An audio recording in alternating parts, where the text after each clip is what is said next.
ঘটনাটা ঘটেছে সেই জন্য আমার রাজ্যের মুখ্যমন্ত্রীর নাকি সারাদিন ঘুম হয়নি, সারা রাত তিনি ঘুমাতে পারেননি।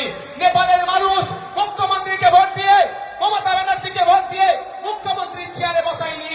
তাদের জন্য যদি ওনার ঘুম না হয়, তাহলে যে মুর্শিদাবাদের মানুষ, যে মামলার মানুষ, যে নদিয়ার মানুষ, যে রাজ্যের মানুষ ভোট দিয়ে তাকে মুখ্যমন্ত্রীর চেয়ারে বসালো, সেই রাজ্যের মানুষ ক্ষতিগ্রস্ত হচ্ছে।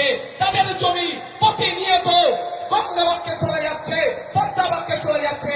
তাহলে তিনি কিভাবে শান্তির ঘুম ঘুমাচ্ছে? তাহলে মানুষের সাথে, মুর্শিদাবাদের মানুষের সাথে, তারানগরের মানুষের সাথে, মালদার মানুষের সাথে, নদিয়ার মানুষের সাথে বিচারিতা হচ্ছে না ভাই। উনি নেপালের মানুষ, ওনাকে কোনোদিন ভোট দেয়নি, ওনাকে মুখ্যমন্ত্রী নেপালের মানুষ করেনি। উনি নেপালের জন্য চিন্তিত, সারা রাত ঘুমাতে পারেনি। আর যারা আপনারা ভোট দিয়ে ওনাকে মুখ্যমন্ত্রী বানালেন, তাদের জন্য উনি একটু চিন্তা করছেন না কেন বলুন তো? মেঘ না চাইতে পানি পেয়ে যাচ্ছে, মেঘের কি প্রয়োজন আছে? তাই আপনাদের বলবো, সামনের দিন আসছে, জবাব দেওয়ার সময় এসেছে। যখন ওয়াকফ নিয়ে সারা পশ্চিম বাংলার মানুষ, সারা ভারতবর্ষের মানুষ চিন্তিত যে ওয়াকফ নিয়ে কি হবে, ওয়াকফ নিয়ে কি হবে, সেই সময় মাননীয়া তিনি স্টেজ থেকে বললেন।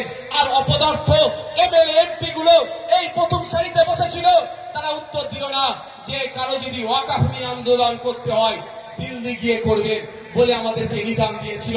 তাই সময় এসেছে মাদ্রাসা বাঁচানোর লড়াই, মসজিদ বাঁচানোর লড়াই, ঈদগাহ বাঁচানোর লড়াই, কবরস্থান বাঁচানোর লড়াই।